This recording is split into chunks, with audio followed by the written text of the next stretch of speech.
Welcome, everybody, to Midday Magazine for this Thursday, November 7th, 2024. Have your host, James J. Malouf here, and we're welcoming in our good friend, Kayla Rombalski, Community Development Educator with UW Madison Extension, Wood County. Kayla, good to see you. Good to have you with us. Good to see you, James, and flawless delivery of that very long name and title. I appreciate Practiced it. all night. I mean, we love when you guys from Extension join us. We appreciate our relationship with Extension that we've had for many, many years. We think of our friends over there very often and really appreciate the time. One of the things that I enjoy is I feel like we get to cover areas that we don't always get to cover in everyday life. Right. And you picked one today that I don't think you could have had better timing for. And we're talking good things today. Yeah. Exactly. I love this. There's lots of good news to share. And, we're just going to go back and forth the whole show talking about good things. Right. Sunrises. Yes. No, I'm joking. Yes. But we are going to get a little bit into this one, and it's good. This is going to be a good segment. This is going to be a good talk. Yeah, I'm excited for our conversation. So where do we start with something like this, with a topic like that, Kayla? Good question. So I think the first thing that I'd like to start with, and I'd be remiss if I didn't mention it, is that we in Extension lost a colleague 2 weeks ago at this point. Had her funeral on Tuesday. So Jackie Caratini, for those that are longtime listeners of the show, will know that name. Jackie was with Extension for 25 years, and her loss is profound. And I wanted to start, so obviously, the topic of the show is good things, right? So why am I bringing up a death? Why am I bringing up something that's not good? Mm-hmm. But I wanted to start because our Extension team is in this studio every week, and just talk about the way that we've come together as a team and the importance of doing that in a loss, right? It's so important to lean on each other and to recognize the positives when you're dealing with any sort of loss, whether that's the loss of a pet, the loss of a loved one, the loss of a job. Mm-hmm. I mean, really looking for the positives in life is super important. And I am just so blessed to be part of the Extension team that really has pulled together and is supporting each other, as well as Jackie, trying to support Jackie's family through this difficult time.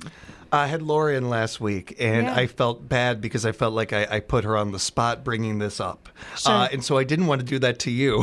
and here we are. Right. Right. But that's funny how things work. Well, sometimes. I think it's also like the cycle of grieving, right? Like last week, maybe I wouldn't have been prepared to talk about this. Sure. This week, I could do it without getting too emotional.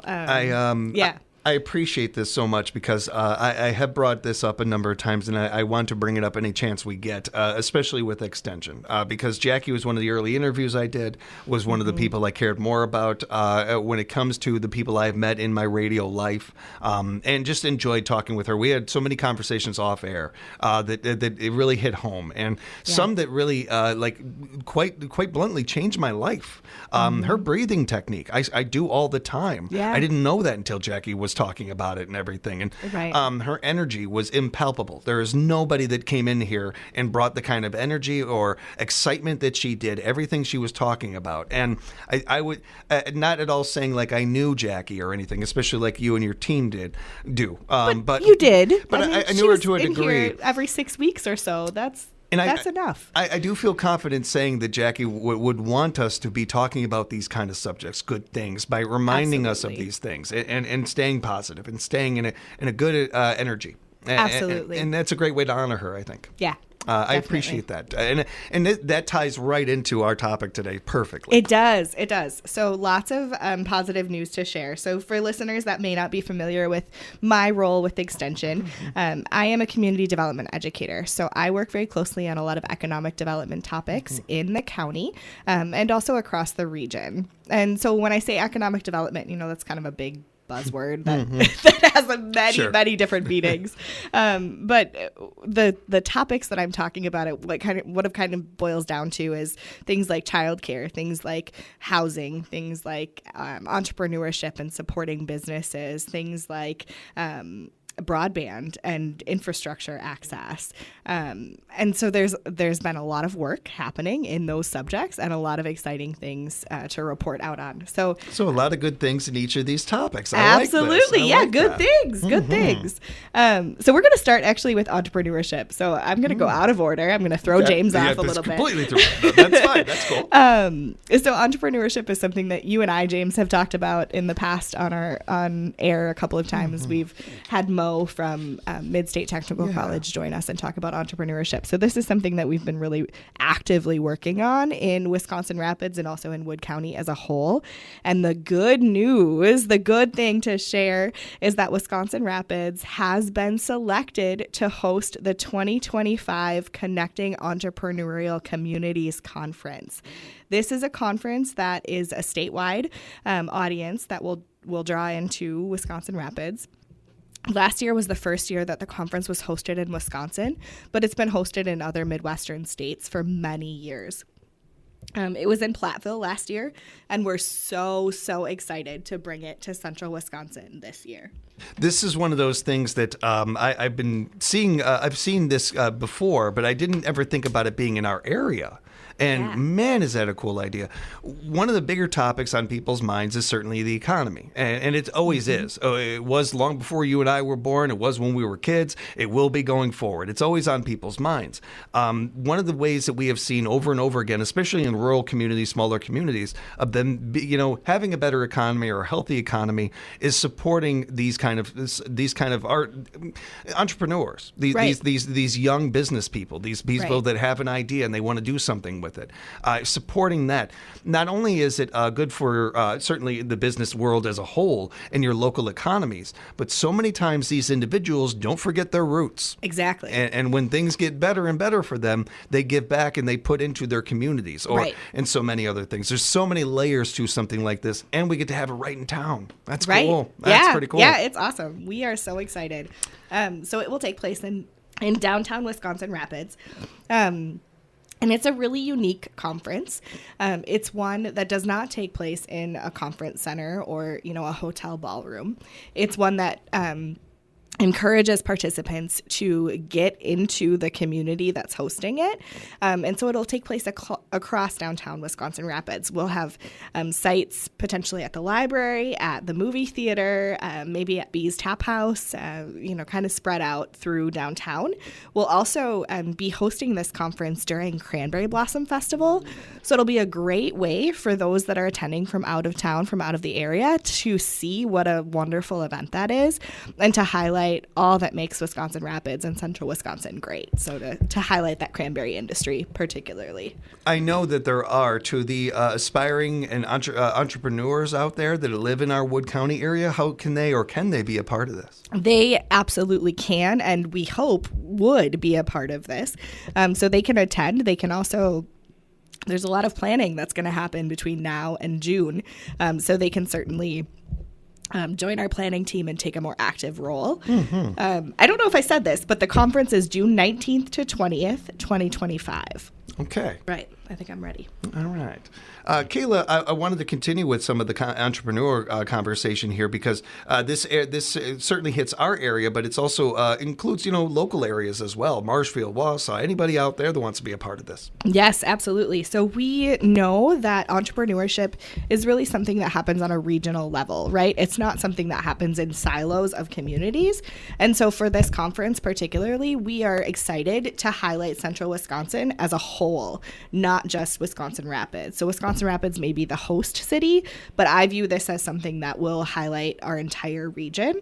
And so we do look for support and for involvement from other communities as well. That's going to be a fun event. Now, when is that? Is there going? I see that there's a Founders Network. They're hosting kind of a meeting of this. First? Yep. So this is coming up on November 21st.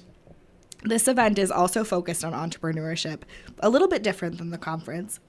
But still really focused for local entrepreneurs who are aspiring or emerging. It's a networking opportunity. It'll be hosted at the Coven, which is kind of a cool new business in Marshfield, from 5:30 to 7 on November 21st. And we encourage those same groups, right? Those same entrepreneurs, those same folks that are interested to come out and participate. We'll be telling you more about this as we get closer to it. Just be sure to save the dates, June 19th and 20th, and meet us in downtown Wisconsin Rapids for this fantastic event. Looking forward to this one. And again, we'll tell people more about it as we go forward. If people want to register right now or anything, can they do that, Kayla? So registration is not available yet. Okay. Registration for that Founders Network event that I just mentioned, yes, for that. That one is available. So they can go to, probably easiest to just search for Founders Network on your favorite social media platform or on Google, and that'll pull it up for you. Good way to do that. Yeah. And Kayla, we've got a bunch of good stuff to talk about. Which one are we talking about next? Let's go to childcare next. All right. So we'll keep the good news rolling. So I've been in here a couple of times talking about the work of the Child Care Task Force, the Wood County Child Care Task Force. And I am really pleased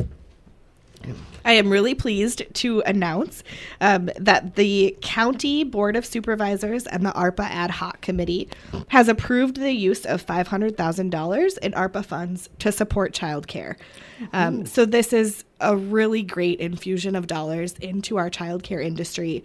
Will help allow for additional slots and additional children to come off of waiting lists and actually get into childcare, quality childcare in our area. So it's a huge, huge win for parents, for childcare providers, and for those that are supporting young children in our communities. Whether I'm talking with Representative Kruger, Senator Teston, any individual really, even going back with a lot of extension guests we've had, I maintain, and I have the numbers to back this up. I don't think there is a bigger issue in our communities than childcare. Right. It ties into so many other things. There's a domino effect of what it does into so many other things, whether we're talking about economy or almost any other topic. To hear any good news about childcare, you got me right away. Yeah. And the audience is excited right away. But this is big. This is huge, and it's a long time coming, yes, right? So we've had our Child Care Task Force in Wood County has been having conversations about this for the better part of 2.5 years. And so this infusion of dollars is really going to support the efforts of that Child Care Task Force and support our child care business owners. Which is going to go, honestly, researching this topic as much as I have and seeing this, I'm not even sure how to explain all the good impacts this will have on those local child care facilities. Right.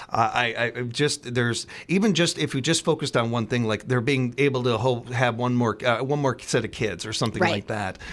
That is gigantic. That's one family that is now able to go into the workforce a little bit more or have a little more freedom or anything. That's one set of kids that are getting a little bit more, out there experience, meeting new friends. There's so many layers to this. Yeah. It's so important, and it's such good news. That's really cool to hear. Yes. So that $500,000 will be used mainly for 2 projects. The first is a shared services network. So when we look at child care centers, many of them the group centers operate as independent businesses. They don't have the same benefits that many of our school districts do in the sense that they're a larger entity. So when they are purchasing things like baby formula, cleaning supplies, toys, all of those items they're purchasing as an individual or as an individual business. And so what we did some research in and found some best practices from other communities is looking at what if they were able to compile their buying power, so to speak, and get bulk discounts from coming together as childcare providers to be able to offer such an idea. Greater services across the board. So that's what we're going to pursue. There's a lot of interest in that from our childcare centers, obviously, because it's cost savings. And those cost savings then translate directly to staff. We know that childcare workers are historically underpaid. And so being able to give them additional funds, being able to cut some of the costs for parents, anything that we can do to support our childcare centers is going to affect those 2 things. So that's part of it, and that will be a long-term sustainable piece. And then the other part of it is actually giving those funds directly to childcare centers that are in need.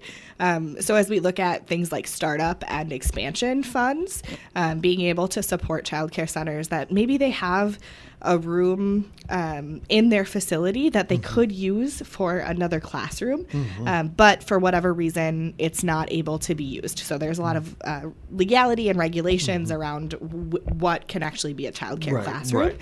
If they were able to make some changes, perhaps have a grant available to them, they could open another classroom and bring kids off a waiting list.